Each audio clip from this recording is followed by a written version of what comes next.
সমস্ত প্রশংসা আল্লাহ রাব্বুল আলামিনের জন্য, যিনি আমাদের সৃষ্টি করেছেন, যিনি আমাদের মৃত্যু ঘটাবেন। সকল দৃশ্যমান অদৃশ্যমান সৃষ্টিবস্তুর সৃষ্টিকর্তা, তারই আদি এবং অন্তের সকল প্রশংসা। সবাই পড়ি আলহামদুলিল্লাহ।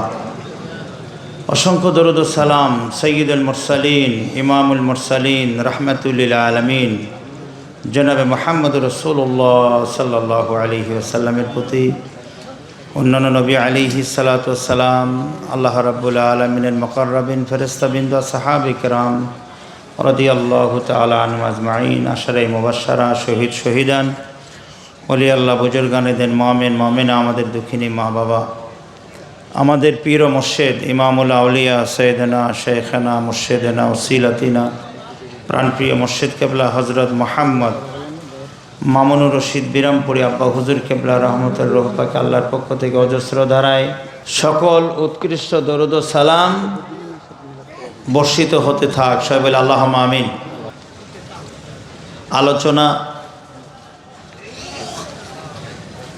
আলোচনার মাধ্যমে ভালোবাসার মধ্য দিয়ে ক্ষোভ বিভিন্নভাবেই প্রকাশিত হলো। ওই যে আমি বলেছিলাম যে আব্বা হুজুর কেবলা রহমতুল্লাহ আলাইয়ের ফুলের বাগান, এই বাগানের মধ্যে চামেলি, বকুল, চাপা, চম্পাকলি, গাঁদা, গোলাপ, নানান ধরনের ফুল, সকল ফুল নিয়েই একটি বাগান। তো আব্বা হুজুর কেবলা রহমতুল্লাহ আলাই বলতেন, মোজাদ্দেদ আলফিসানি রহমতুল্লাহ আলাইয়ের কথা, কলসেতে আছে যাহা ঢালিলে পড়িবে তাহা। এই কথাটা আমাদেরকে কে শোনালেন? আমাদের পীর মুর্শিদ, তাই না? আর কি শিখিয়েছেন? ভালোবাসতে শিখিয়েছেন, সম্মান করতে শিখিয়েছেন। সেজরা শরীফের মধ্যে লেখা আছে, পীর যেখানে দাঁড়াবেন, পীরের ছায়া যেন আপনার গায়ের মধ্যে না পড়ে, এটা আদব শিখিয়েছেন না? আব্বা হুজুর চলে গেছে মানে কি এগুলো এখন মানা বাদ? এরকম রাসূল আকরাম সাল্লাল্লাহু আলাইহি ওয়াসাল্লাম বলেছেন, আমার আওয়াজ যেভাবেই হোক আর তোমাদের আওয়াজটা যেভাবেই হোক, আমার উপরে তোমাদের আওয়াজ করা, এটাই হলো আদব।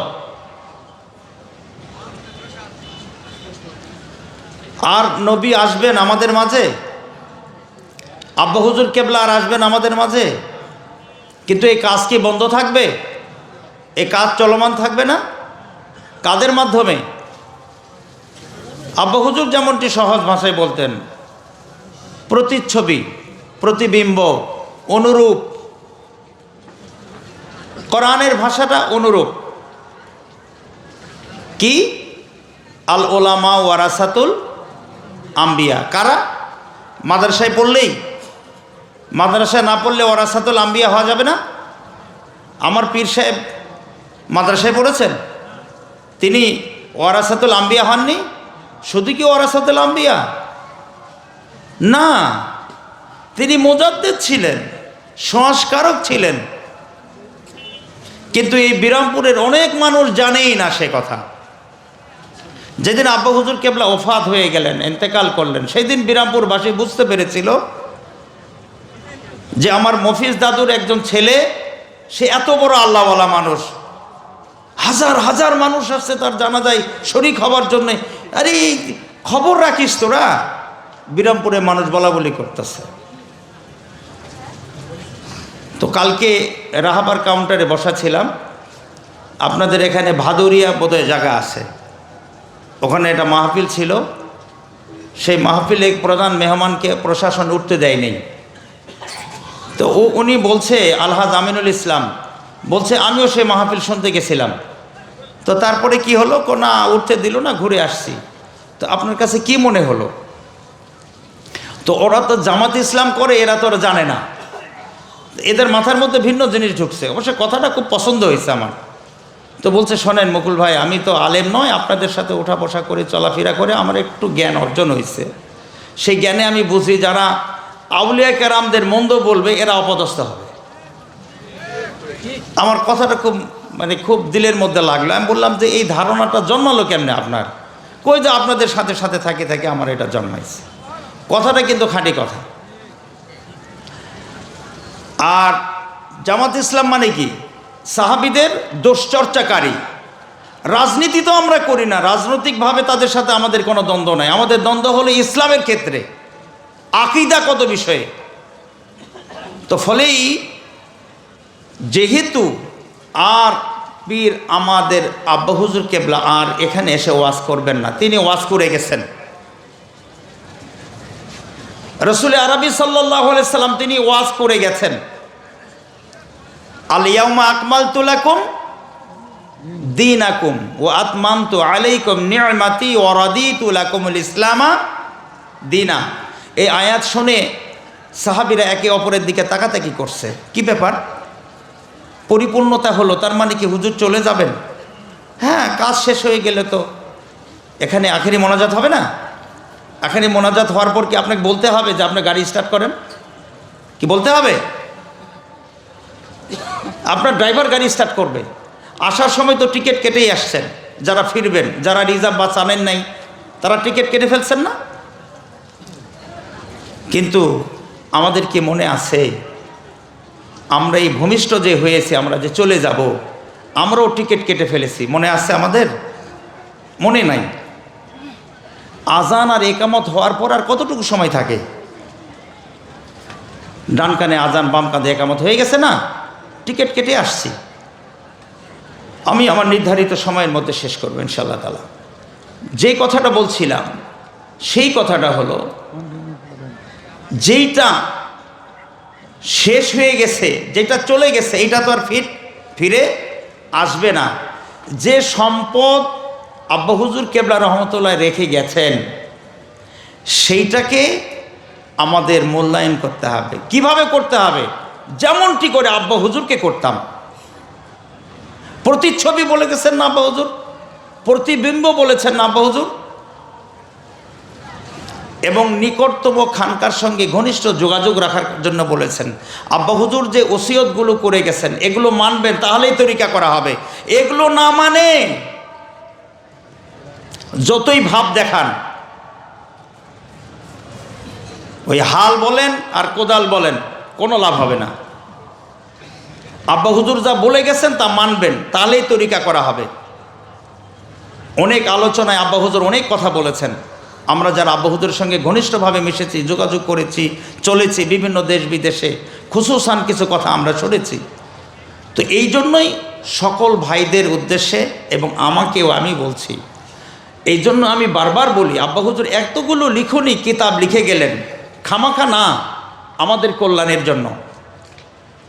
এই নামাজের নিয়ম কিনবেন, আপনার ওযু পরিশুদ্ধ হবে। আমি কালকে এখানে ফজরের নামাজ পড়ছি, তো রুকুতে গিয়ে উনি সেজদার দিকে তাকায় আছে, আমার পাশের জন। বোঝা যায় না? বোঝা যায় না? তো আপনি রুকুতে গিয়ে কোথায় তাকায় থাকবেন? পায়ের দিকে না, আপনার বৃদ্ধা আঙ্গুলির দিকে না। তো এটা আব্বা হুজুর শেখায়নি নামাজের নিয়মের মধ্যে, মানে আপনার নামাজের নিয়ম পড়েননি। রমজান মাসে আপনার মাসলার দিকে এদিক ওদিক হবে কেন? রমজান মাস ঘরে রাখেন।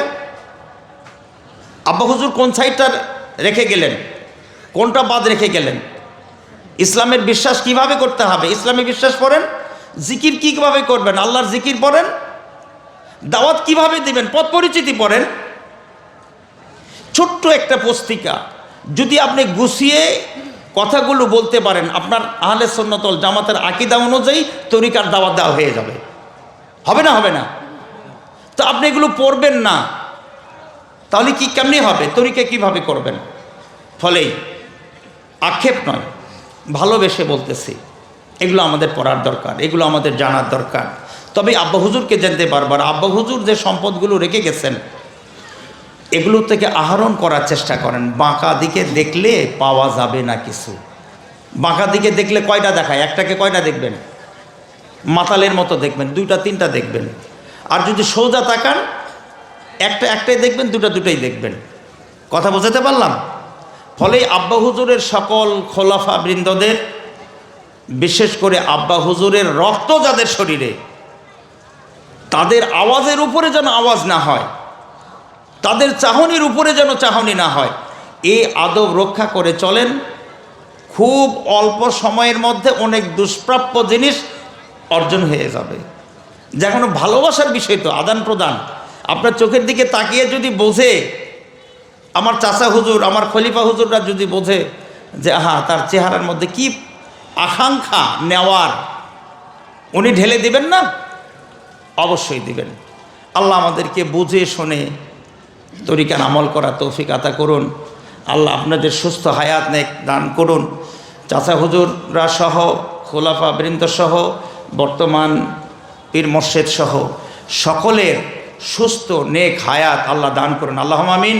পর্দার আড়ালে আমাদের চাষিমারা, আমাদের আম্মা হুজুরেরা, তারা যে অক্লান্ত পরিশ্রম করতেছে, তাদেরকে এই দিনের কাজের জন্য বের করে দিয়ে এই যে সম্পর্কটুকু থেকে আল্লাহর হস্তে যে বিরত থাকতেছে, এই ধৈর্য করতেছে, এই ধৈর্যের বিনিময়ে আল্লাহর পক্ষ থেকে আল্লাহ উত্তম অতি উত্তম বিনিময় নসিব করুন। সবাই বলে আল্লাহুম্মা আমিন। আমার মা বাবা চলে গেছে, তাদের জন্য দোয়া চাই। আর মাস বেছে নাই যে তার জন্য দোয়া চাইব। দোয়া করবেন আমার জন্য, আমার পরিবারের জন্য, আপনাদের জন্য দোয়া থাকবে। সোনার মক্কা মদিনায় গেলে আপনাদের জন্য দোয়া করি, আমার জন্য দোয়া করবেন। আল্লাহ যেন দ্রুত ঋণ মুক্ত করে দেয় আর খাতেমা বিল খায়ের আমাদের সবার আল্লাহ নসিব করে, আল্লাহুম্মা আমিন।